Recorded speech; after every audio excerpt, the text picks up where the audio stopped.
Moram da napravim jedan kratak videoblog. Obično to ne radim, ali neke stvari me baš onako, ne kažem živciraju. U mom drugaru je izgoreo stan. Totalno šteta, nažalost. Nema povređenih. Danas smo se okupili da sve iz tog stana što je izgorelo, znači, i što uopšte treba se izbaci, a to je apsolutno sve od parketa do plafona, sve, da izbacimo napolje. I angažovali smo javno komunalno preduzeće Čistoća da donese kontejner. Donese kontejner, to je za ovakav otpad.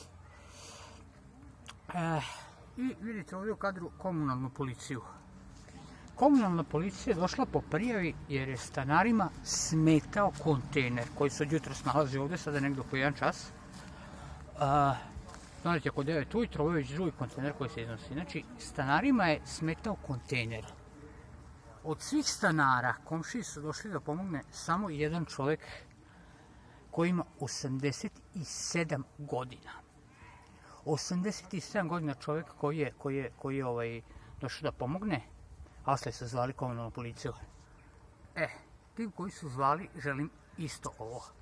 Novi Sad.